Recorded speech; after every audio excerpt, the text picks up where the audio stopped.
U.S. history. Welcome back, guys. We are on week 5, day 3 of online learning.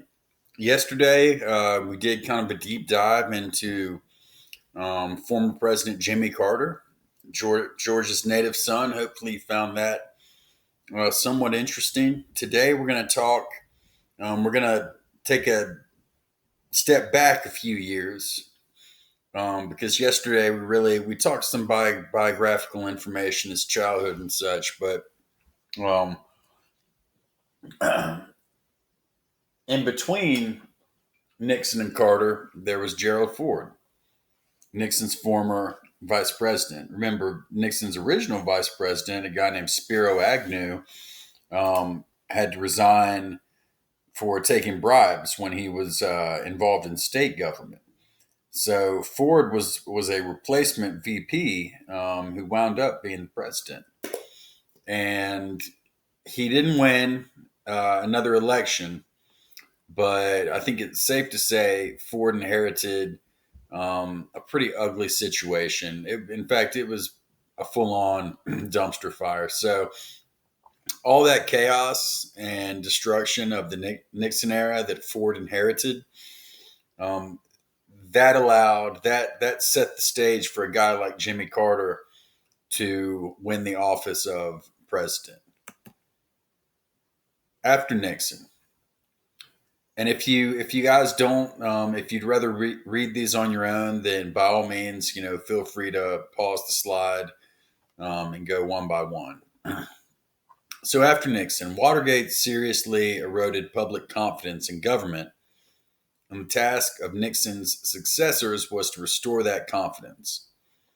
Faith in Washington was not easily regained, especially when, after just a month in office, Gerald Ford pardoned Nixon for any crimes he may have committed while he was president. Right? So you can understand why Ford would be loyal to President Nixon, but Nixon had just been publicly um, shamed. He had been caught red-handed being a liar and committing crimes. So there was a sense from the American people, from a lot of them, that no, Nixon did the crime. He should be punished accordingly. But Ford, partially just kind of in the interest of moving onward, and partially as a showing of loyalty to his former boss, um, he pardons him. So again, although the pardon was intended to put the Watergate scandal behind the nation, many saw it as just politics as usual. And like I said, this kind of dishonesty and this chaos and all of that, that was the perfect scenario for Jimmy Carter to step in. And his whole promise was he would never lie to the American people if they helped get him elected. But, and this source, I think, puts it a bit harshly to say that he lacked the leadership the country needed.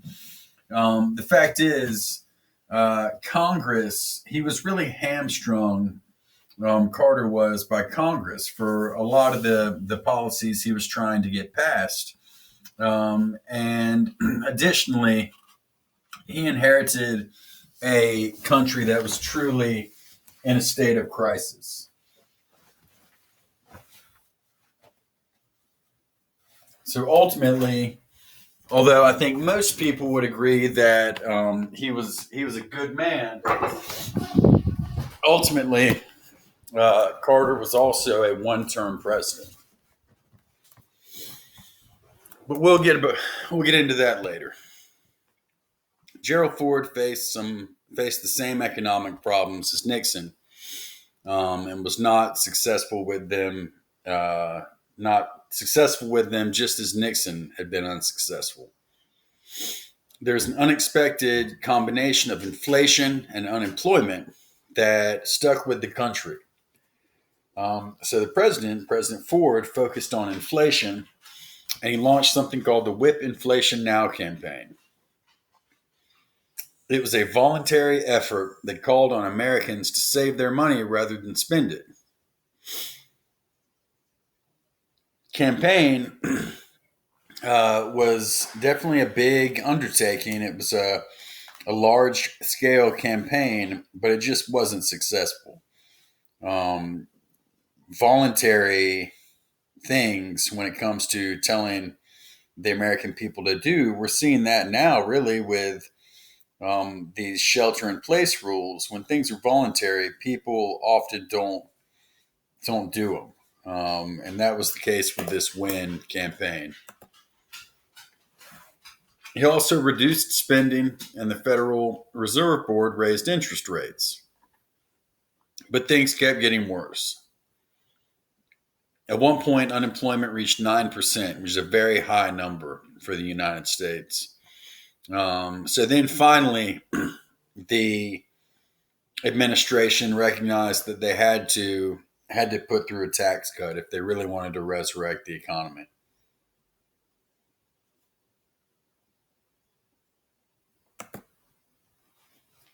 In foreign affairs, Ford's Secretary of State was a guy named Henry Kissinger. He provided continuity for American foreign policy.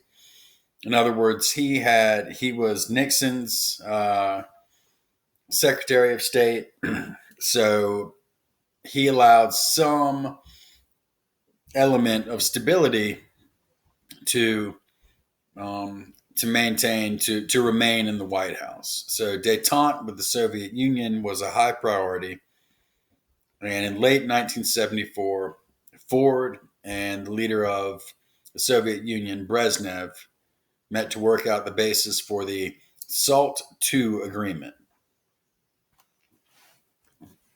So these agreements went on for a long time. They started in 1972 and they continued into the Carter administration. He's elected, of course, in 1976.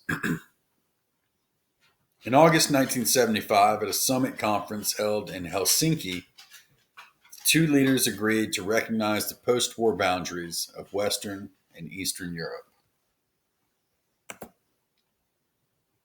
Brezhnev also agreed to permit more Soviet Jews to immigrate. Up until that point, the Soviet Union had severely restricted immigration on the part of Jewish people.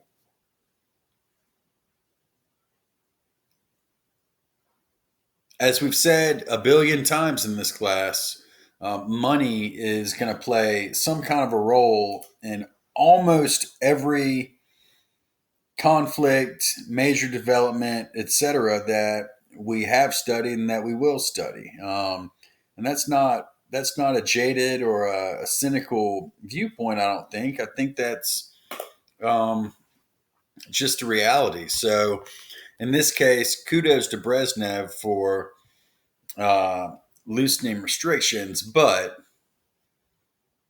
it was largely, or at least it was in large part because the U.S. Congress um, said that we were going to hold up trade to the Soviet Union unless they loosened those restrictions. So a great move, sort of humanitarian move, but more than that, it was a strategic move on the part of Brezhnev because he knew that the Soviet Union was not going to reach where it wanted to reach if the U.S. wasn't willing to play ball. So in the Middle East, Kissinger continued his shuttle diplomacy, they called it, of traveling back and forth between Israel and Egypt. Um, we mentioned very briefly, I think for last Thursday, maybe Monday, the Yom Kippur War.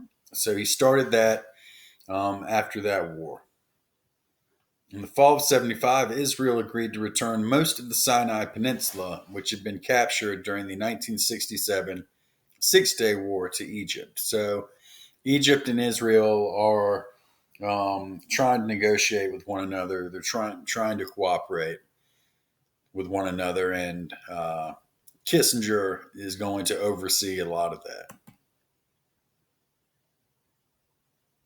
Keep in mind, Vietnam has been going on this whole time. We spoke very little about Vietnam, and that's a shame. But we have a ton of material to cover and not a whole lot of time. So we didn't talk a ton about the war itself, but the Ford administration presided over the final act of the Vietnam War. By that point, people were sick and tired of it. Um, Resistance had gone from being kind of a fringe thing of hippies and students to it was very widespread at that point. So Ford asked for $1 billion in aid for Vietnam, Laos, and Cambodia, but it was refused. However, by that time, no amount could have prevented the North's victory. So the the war was basically over. There's very famous news footage of South Vietnamese civilians desperately trying to get in to the American embassy in the hours before Saigon fell. Those provided some of the most enduring images of the end of the conflict. So let's take a look at that, shall we? Because we have the magic of the internet.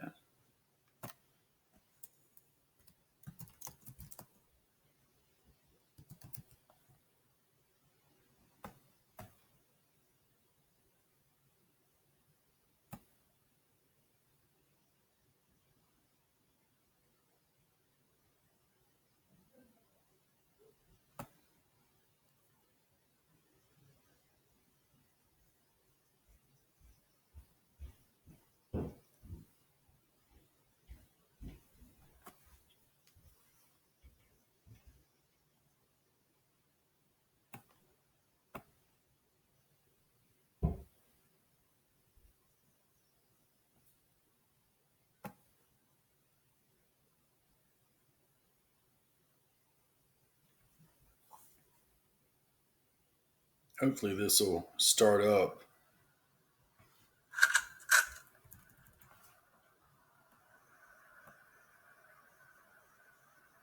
The ending, of course, the ending was very dramatic, as everybody knows.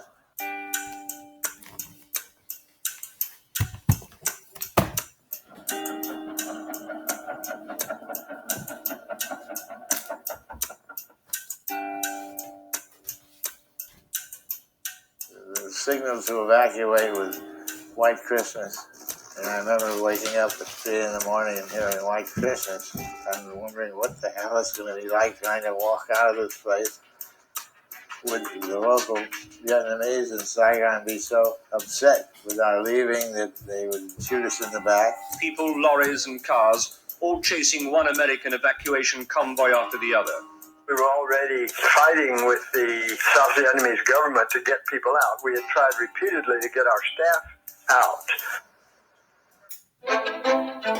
When the first attacks started in the Central Highlands, nobody in the South was prepared for what happened. It came as a total shock. A bunch of us thought, hey, this is going to be the end. The South is in a shambles, the government is corrupt, and they're not going to be able to stop it. The airport was under attack with tremendous explosions. Securing the airport were 1,000 Marines, all lying on their stomachs around the strip where these heavy helicopters were taking off with people, which was being treated like a New York subway train, so they were being badly overloaded.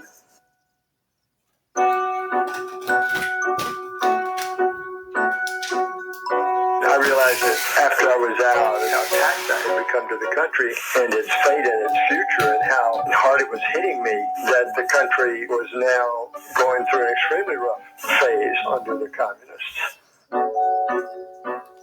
It was good feeling that we could finally put an end to the story and you write the last chapter finally.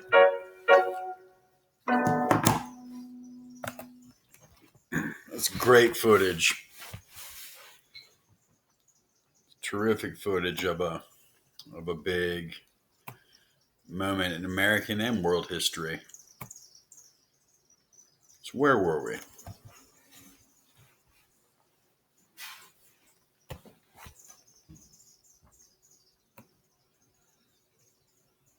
Ford faced a serious challenge for the Republican nomination from Ronald Reagan, the conservative former governor of California.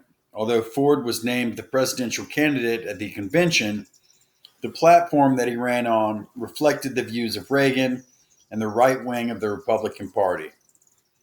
An increase in military spending, opposition to détente, a balanced budget, and school prayer.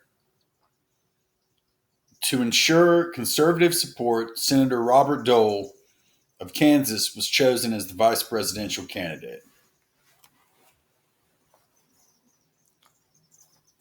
So Ford was able to beat Nixon, or excuse me, to beat Reagan to get the Republican nomination, but usually an incumbent president getting the nomination is just goes without saying. Nixon actually, or excuse me, Reagan actually gave him a pretty good challenge, but ultimately Ford was able to win largely by changing his platform to resemble Reagan's, which was more popular among uh, the more hardcore right wing Republicans.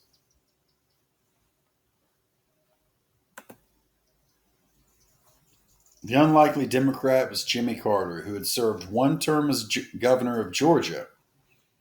He struck a responsive chord among the voters with his honesty, easygoing style, and the fact that he was a Washington outsider. To balance the Democratic ticket, Carter chose Senator Walter Mondale of Minnesota, a man with strong liberal credentials and experience in Congress, as his running mate.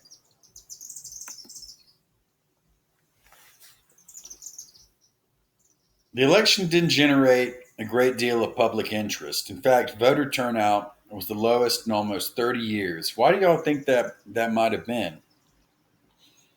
I think it was because people were so sick of it all. They had watched the Watergate scandal take place. They had seen the economy, not doing well, and I don't think it was a protest as much as it was just people saying, you know what, what's the point? So they really didn't come out and vote in big numbers, and that wound up being good for Jimmy Carter. He was able to rebuild the New Deal coalition of labor, minorities, the South, and urban voters with one twist. His success in the South, where he won every state except Virginia, and for the record, students, as a Georgian, a product of the real South, Virginia's not the South anyway, had less to do with his own background than the overwhelming support he received from African Americans. Ford, on the other hand, was strong among whites, consistently so across the Midwest and West.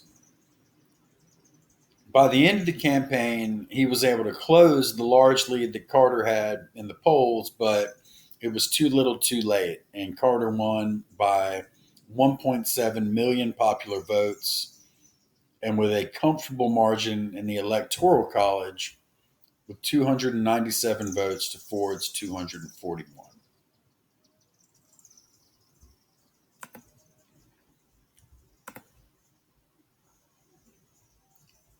So now Jimmy Carter's president, and I promise after today we'll move on because we've dedicated quite a bit of time to talking about former President Carter. But hey, what can I say? I'm a Georgian.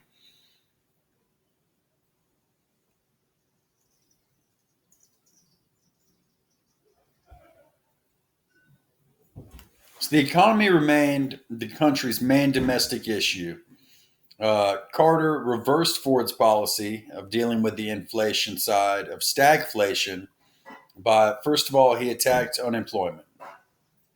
Carter found, like his predecessors had, that there was a serious cost for increasing spending on public works to provide jobs.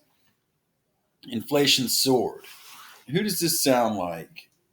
What other Democratic president does that sound like that used public works to provide jobs? To me, that sounds a lot like FDR. And like we said on the previous slide, Carter was able to get elected by putting together that New Deal coalition, we called it. He was being supported by a lot of the same people. So, but inflation it skyrocketed. In fact, during his 4 years in office, inflation doubled. And a big reason for that was issues with the oil industry. Oil prices increased by OPEC, and we've been using interest rates to moderate this inflation, and that just wasn't working. So interest rates were so high that new home construction and the sale of older houses really fell off.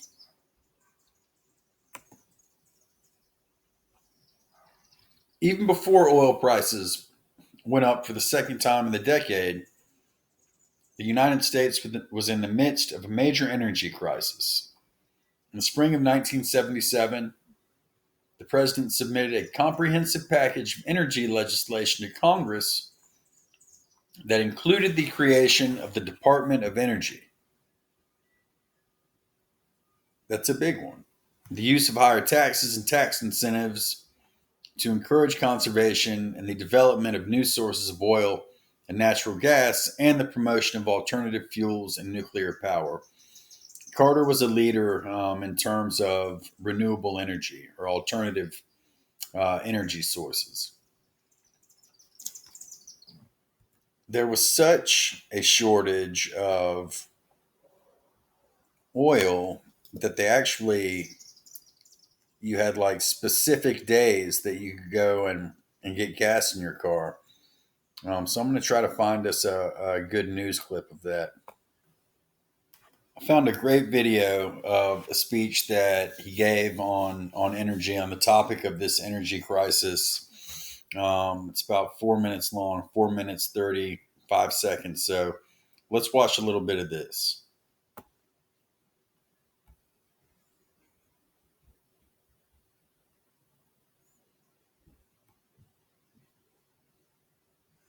Good evening. Tonight I want to have an unpleasant talk with you about a problem that's unprecedented in our history. With the exception of preventing war, this is the greatest challenge that our country will face during our lifetime. The energy crisis has not yet overwhelmed us, but it will if we do not act quickly. It's a problem that we will not be able to solve in the next few years, and it's likely to get progressively worse through the rest of this century. We must not be selfish or timid if we hope to have a decent world for our children and our grandchildren. We simply must balance our demand for energy with our rapidly shrinking resources. By acting now, we can control our future instead of letting the future control us. 2 days from now, I will present to the Congress my energy proposals. Its members will be my partners, and they have already given me a great deal of valuable advice. Many of these proposals will be unpopular. Some will cause you to put up with inconveniences and to make sacrifices. The most important thing about these proposals is that the alternative may be a national catastrophe. Further delay can affect our strength and our power as a nation. Our decision about energy will test the character of the American people and the ability of the President and the Congress to govern this nation. This difficult effort will be the moral equivalent of war, except that we will be uniting our efforts to build and not to destroy. Now, I know that some of you may doubt that we face real energy shortages.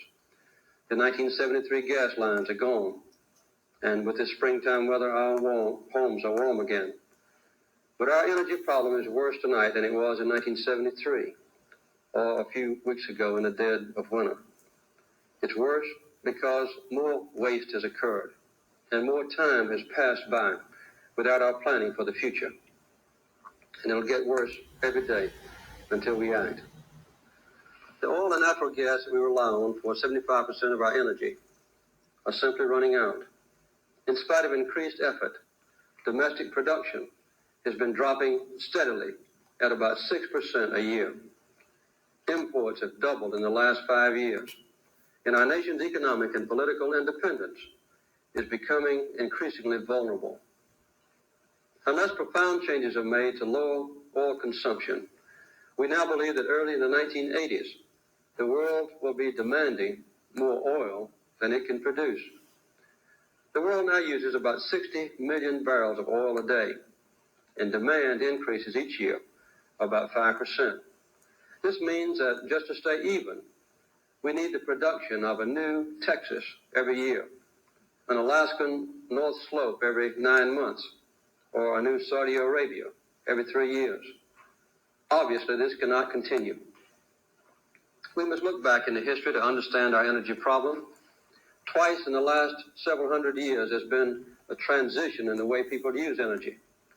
The first was about 200 years ago, when we changed away from wood, which had provided about 90% of all fuel, to coal, which was much more efficient. This change became the basis of the Industrial Revolution. The second change took place in that century, with the growing use of oil and natural gas. They were more convenient and cheaper than coal, and the supply seemed to be almost without limit. They made possible the age of automobile and airplane travel. Nearly everyone who is alive today grew up during this period, and we have never known anything different. Because we are now running out of gas and oil, we must prepare quickly for a third change, to strict conservation, and to the renewed use of coal, and to permanent renewable energy sources like solar power. A lot of stuff he said in there turned out to be more accurate than he might have known. All right, so we have a whole lot left. So I think we're gonna pause there for today, and we'll pick back up tomorrow. I know I said we were done talking about Carter, but I wanted to show you that clip. So we'll wrap him up tomorrow. Then we'll talk Reagan. All right, guys, be nice to your siblings. Don't drive your parents crazy. Miss you guys. Hope everybody's doing well. Talk to you later.